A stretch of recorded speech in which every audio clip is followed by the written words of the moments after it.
Seguimos con más MB Noticias, segundo bloque, y como habíamos anunciado antes de la pausa, ya está con nosotros Virginia Cáceres, la doctora Virginia Cáceres, que es la nueva presidenta del CODICEN. ¿Cómo le va? Buen día, bienvenida.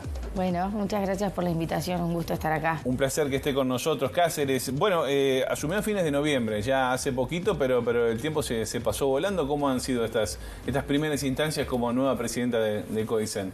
Bueno, días muy intensos, si bien el cambio de rol, más allá de que obviamente tiene una impronta completamente distinta a la de Secretaría General, pero ya conocía el sistema, conocía el funcionamiento de las sesiones, a mis ahora colegas de consejo, por lo tanto eso no generó tanto cambio.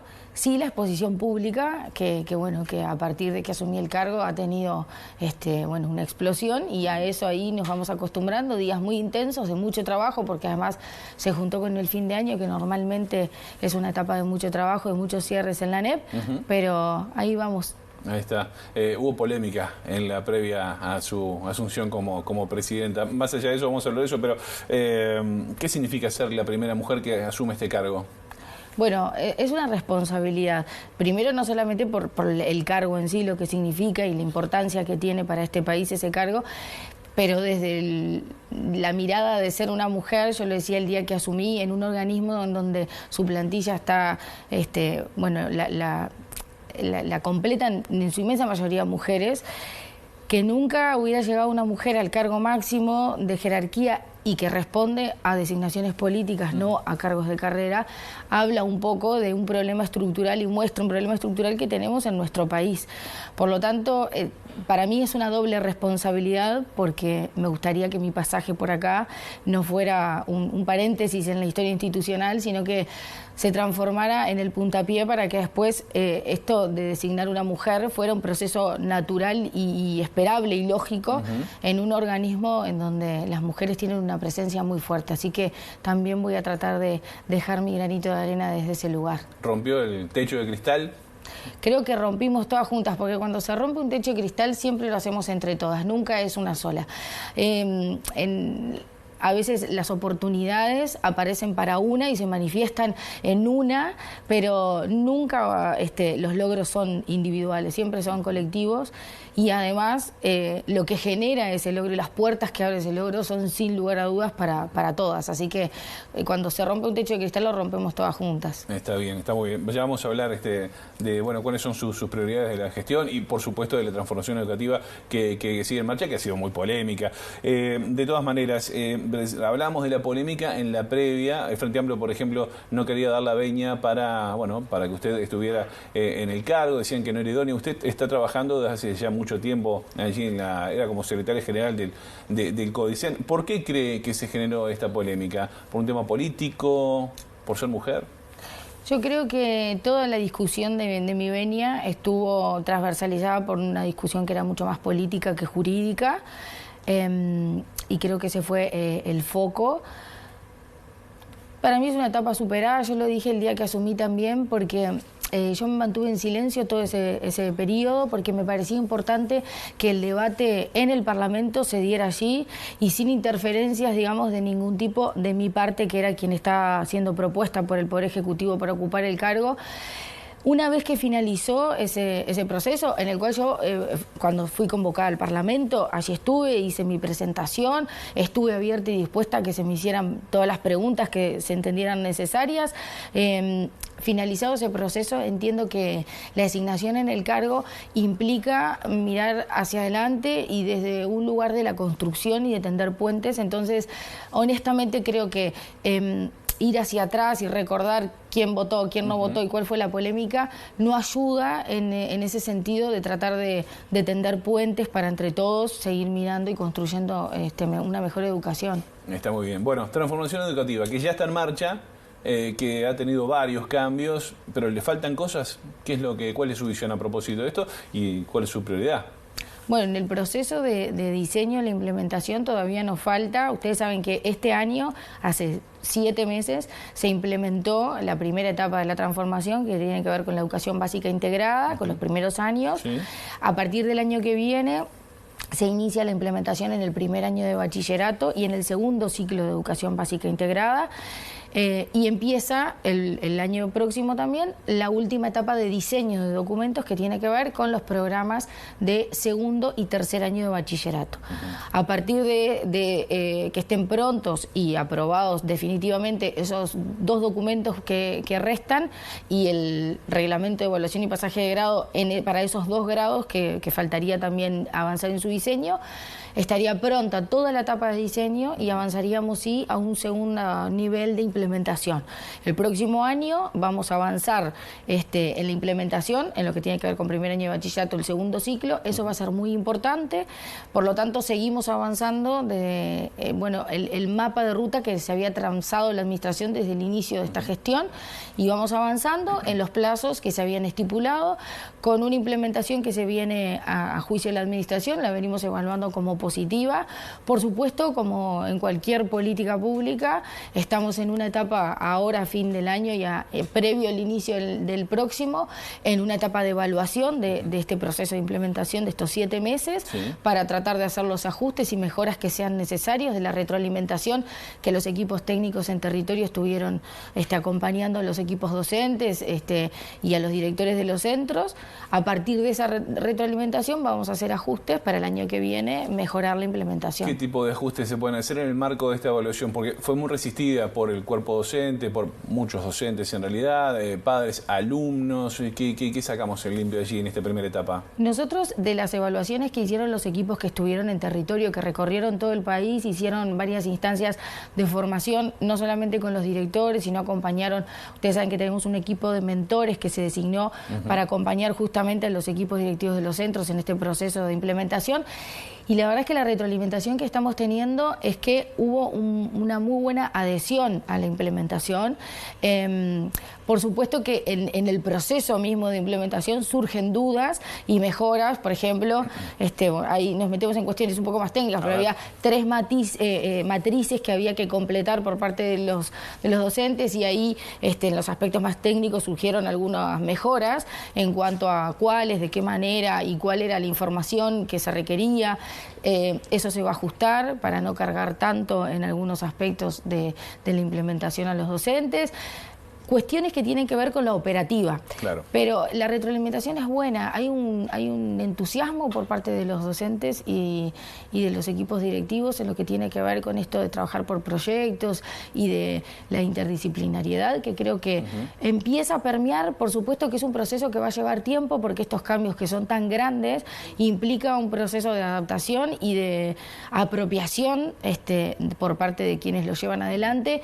Falta todavía para hacer eso, pero creo que estamos por buen camino porque hay buenas señales en ese sentido. Ahí está. Ahora, doctora, pero por ejemplo para FENAPES no se lo ve muy entusiasmado.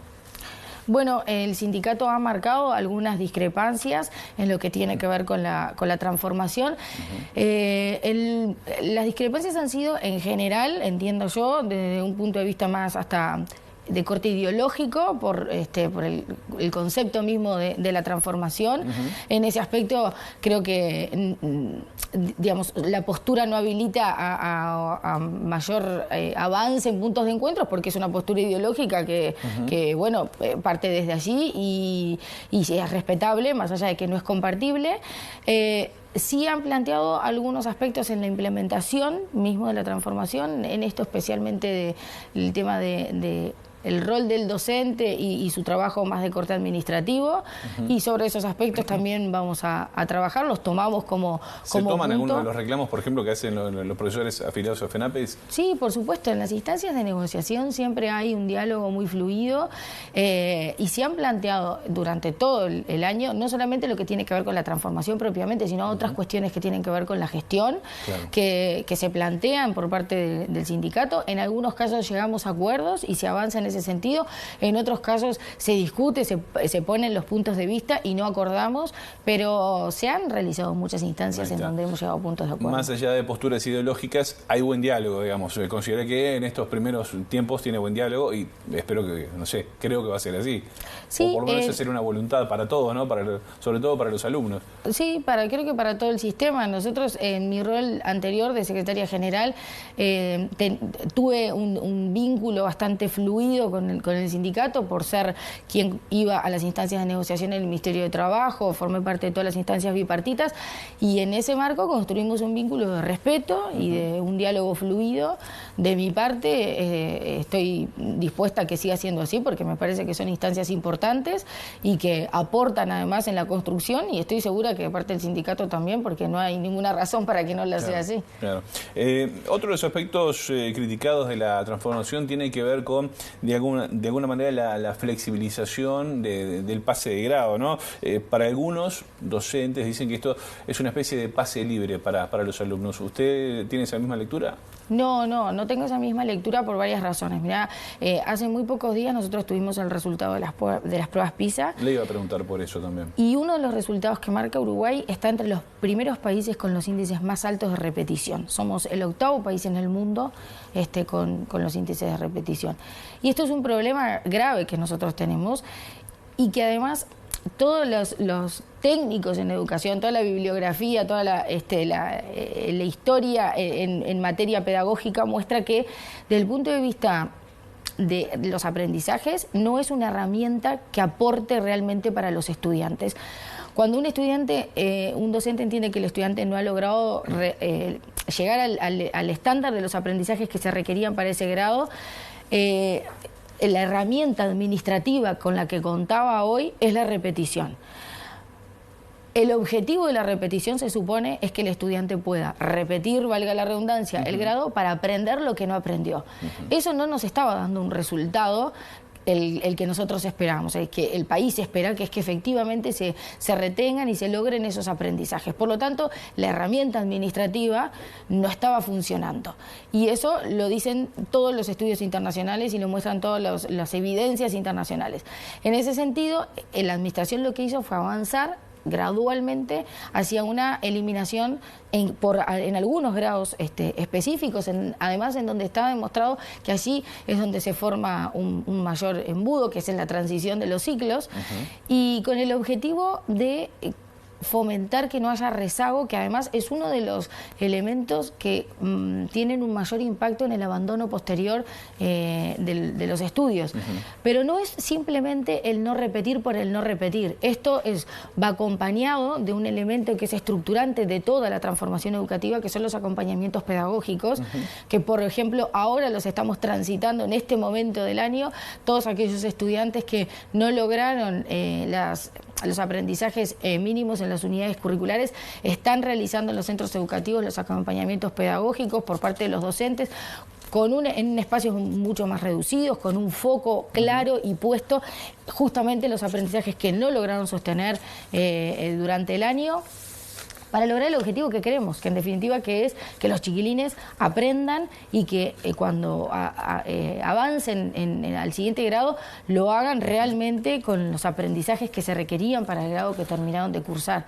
Estoy jugando de memoria ahora, pero cuando el actual gobierno de la oposición criticaba una especie de ese pase libre, era criticado, ahí no hay como una especie de doble discurso por parte del gobierno, en este caso no digo del CODICEN, pero el gobierno en sí. Las discusiones político-electorales creo que comparto que hay que dejarlas fuera de lo que tiene que ver con las decisiones en materia educativa. Y esta decisión tiene que ver con lo que te decía, con cuestiones absolutamente técnicas y que además creo que son debates que están desde el punto de vista académico saldados. No hay ningún técnico hoy que pueda afirmar que la repetición como herramienta administrativa fomenta, colabora o ayuda en los aprendizajes de los estudiantes. Después, la forma en cómo se avanza siempre es discutible porque siempre hay visiones académicas distintas. La posición que eligió la administración es una de ellas, que como te decía, apunta no solamente a eliminar la repetición en algunos grados, sino sobre todo a un fuerte acompañamiento pedagógico para los estudiantes con una mirada muy personalizada. Está muy bien. Cáceres, usted mencionaba las pruebas PISA allí a grandes rasgos. ¿Qué valoración hace a propósito de estos últimos resultados? La valoración, primero en general... Crecimos en algunos, bajamos en otros, por ejemplo, creo que no era en lectura. Matemática tuvimos una leve baja, sí. Y en ciencia y en lectura mantuvimos y en ciencia tuvimos una leve mejoría. Ahí está. En el contexto que necesariamente tenemos que evaluar las pruebas PISA, estas pruebas son las pruebas que miden los aprendizajes en la pandemia, durante la pandemia. Creo que en el contexto regional y mundial nos debe dejar contentos como país. Esto muestra que el esfuerzo que hizo nuestro país durante la pandemia para mantener los centros educativos abiertos, para lograr la conectividad, el esfuerzo que hicieron los docentes por sostener el proceso educativo de sus estudiantes a través de la virtualidad, y con todas las herramientas que durante el proceso de pandemia nosotros estuvimos viendo, de docentes, me acuerdo de informes en canales de televisión que mostraban que los docentes en las escuelas rurales iban hasta la puerta de las casas de los estudiantes y les dejaban colgados en la puerta las tareas para poder realizar. Vocación. Exactamente. Bueno, todo ese esfuerzo dio sus resultados y nosotros como país logramos mantener lo que teníamos y no retrocedimos, que fue lo que le pasó a la inmensa mayoría de los países que participaron de la prueba, que tuvieron grandes retrocesos en sus aprendizajes. Por supuesto que la prueba deja grandes desafíos también por delante, muestra que todavía tenemos algunos problemas estructurales que tienen que ver con la inequidad y con la segregación y que debemos seguir avanzando en ese sentido para mejorarlo.